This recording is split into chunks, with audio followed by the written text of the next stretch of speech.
All right, guys, this is part 1 of chapter 15 lecture. We're going to talk today about innate immunity or non-specific defenses of the host. So, antigens, what are they? They're involved in innate immunity and they're non-specific responses to an antigen. It's fast and always protecting. It's the first line of defenses. It's things like external physical barriers, and the second line of defenses are cells, blood chemicals, and processes to kill invaders. Adaptive immunity is a specific response to an antigen, and that's the third line of defense. It responds uniquely to species or strains of pathogens. So let's look at an overview of the body's defenses. We have innate immunity here, which includes the first line of defense, or those physical barriers, and the second line of defense, which are special types of cells, an inflammatory response, fever, or antimicrobial substances that the body may produce. And then adaptive immunity, this is the third line of defense. This is where we have specialized lymphocytes like T cells and B cells and antibodies. What are our first line defenses? Well, let's talk first about those physical barriers like skin. Your epidermis consists of tightly packed cells with keratin, a protective protein. The outer layer of your skin is dead cells, right? And these slough off bacteria along with the dead skin cells. Your dermis is underneath your epidermis, and that's much more difficult to penetrate. Microorganisms rarely penetrate skin on their own. So healthy, intact skin is a pretty effective barrier against microbes. Your skin even has antimicrobial characteristics. It tends to be dry, which inhibits bacterial growth, and there's more diversity of microorganisms in warm, moist areas. Fungi and bacteriostatic fatty acids also help to reduce the growth of pathogens, and it's slightly acidic on your skin, which also makes your skin a less hospitable environment. Normal microbiota, so the bacteria that normally do grow on your skin that are adapted to these conditions, these provide protection from competitive exclusion. So it's hard for a pathogen to be able to take hold and cause problems if all the space is occupied by normal healthy bacteria. All right, moving on to mucous membranes. These line the gastrointestinal, respiratory, and urinary tracts. They produce mucus, and this mucus traps microbes and prevents those tracts from drying out. A ciliary escalator. This transports microbes that are trapped in the mucus away from the lungs. And there's also normal microbiota that does thrive in these environments that helps to exclude pathogens. Down here, there's an image of ciliated cells in the respiratory system that are infected with Bordetella pertussis. You can see the orange Bordetella cells there. Ciliated cells propel dust and microbes that have been trapped in the mucus upward toward the throat. And actually, they can move at 1 to 3 centimeters per hour, which is pretty remarkable when we're talking about tiny little cilia on the surface of cells. Cigarette smoke is toxic to ciliated cells and it impairs their function.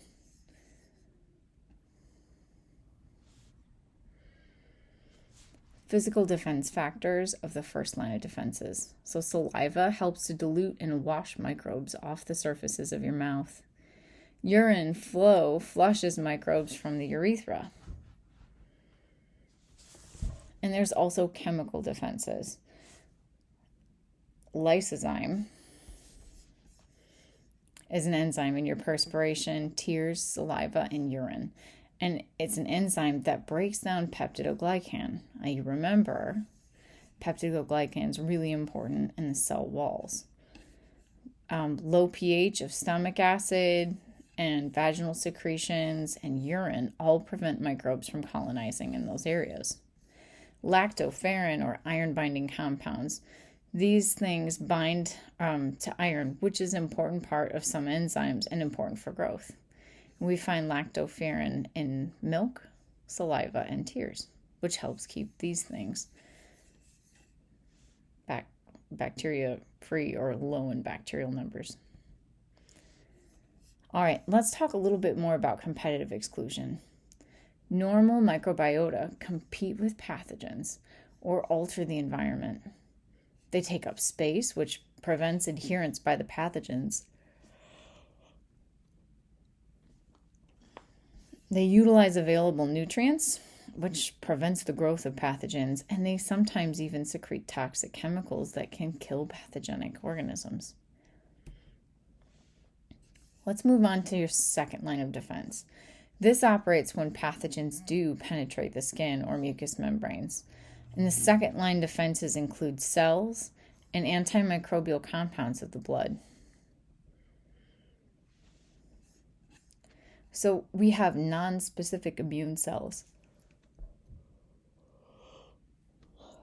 called granulocytes. They contain large secretory granules, and there's 3 types: neutrophils and eosinophils. They phagocytize pathogens. They eat pathogens, and they're capable of migrating out of blood vessels and into the surrounding tissue. Basophils can leave the blood, releasing inflammatory chemicals. They're not phagocytic though. High levels of these things identified in the blood can be a sign of infection. Another type of nonspecific immune cells are agranulocytes. They lack granules, right? A means without. And there's 2 types of agranulocytes: lymphocytes. These are involved in adaptive immunity, which we'll talk about more in part 2 of this lecture. And monocytes. Monocytes leave the blood and mature into macrophages. Macrophages are phagocytic cells that devour foreign objects, including bacteria, fungi, spores, dust, and dead body cells. Dendritic cells are also important in the adaptive immune system, as they serve as scout cells. All right, so let's look at blood stem cells in the bone marrow. A blood stem cell can differentiate into all these different types of cells. So it has the ability to become any one of these types of blood cells. All right, so let's look at some types here. We've got erythroid stem cells. They become erythrocytes, or what you typically think of as a blood cell, right? It lacks a nucleus, and its main function is gas transportation. It carries oxygen from the lungs into cells, and it carries carbon dioxide out. All right, we also have platelets. These are important for clotting and inflammation. Here's a basophil, which is also involved with inflammation. Neutrophils, eosinophils, and monocytes are all involved in phagocytosis. And then over here we have lymphocyte. Platelets, basophils, neutrophils, eosinophils, and monocytes are all involved in innate immunity, second line of defense. The lymphocyte over here is part of adaptive immunity, but all together we take all of these types of cells from basophils to lymphocytes, and this group of cell types in general are called leukocytes.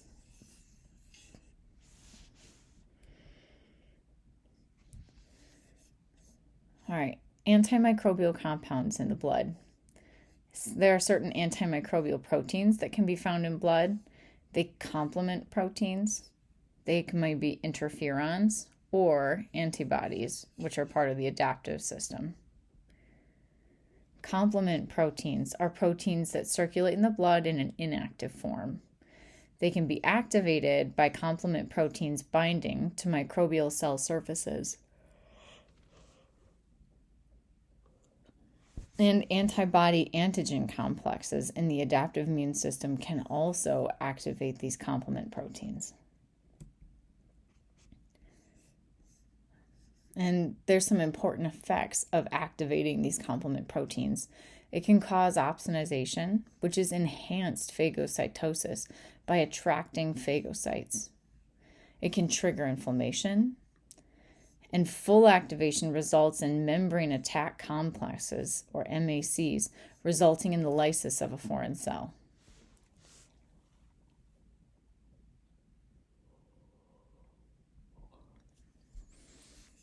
Interferons are released by host cells to non-specifically inhibit the spread of viral infections.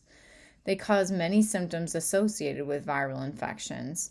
They cause cells to produce antiviral proteins that inhibit viral replication. They degrade mRNA and bind to ribosomes, preventing viral replication.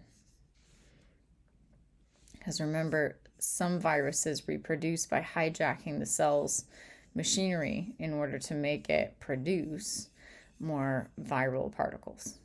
That's pretty slick. All right, so let's look here. Here's a virus infecting a cell. Its genetic material's been inserted into the cell. Viral replication in the cell triggers transcription and translation of interferons depending on the type of host cell.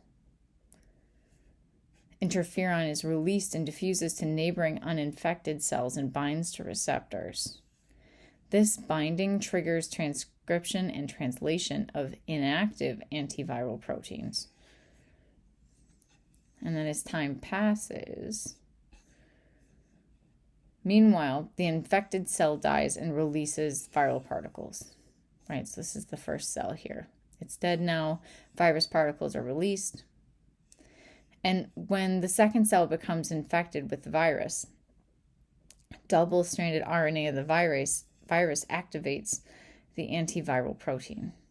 And active antiviral proteins degrade mRNA and bind to the ribosomes, which stops protein synthesis and viral replication.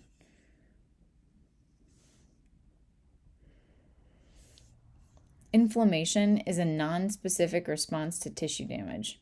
It can be caused by sunburn, cuts, chemicals, abrasions. Acute inflammation develops quickly, and it's typically beneficial. So it helps to eliminate whatever condition caused it, right? Chronic inflammation is long-lasting, and this causes damage to tissue resulting in disease. Signs of inflammation are redness, swelling or edema, pain, heat. It results in dilation and increased permeability of blood vessels, chemotaxis, or it attracts phagocytes, and tissue repair. So if you have inflammation around an ankle you twisted, right, having increased blood flow will help the cells in that area repair themselves faster, right? And if there's any infection, having phagocytes present will help to keep you healthy. So this is a good inflammation response. Fever. Pyrogens trigger hypothalamus to increase the body's core temperature. The hypothalamus is normally set at 37 degrees Celsius or 98.6 degrees Fahrenheit. There are various types of pyrogens, certain bacterial toxins, cytoplasmic contents of bacteria released by lysis, and antibody antigen complexes can all cause fever. The advantages of fever is it triggers the production of interferon. It's thought to enhance the performance of phagocytes, and it increases temperature above the optimal for the microorganism or the pathogen.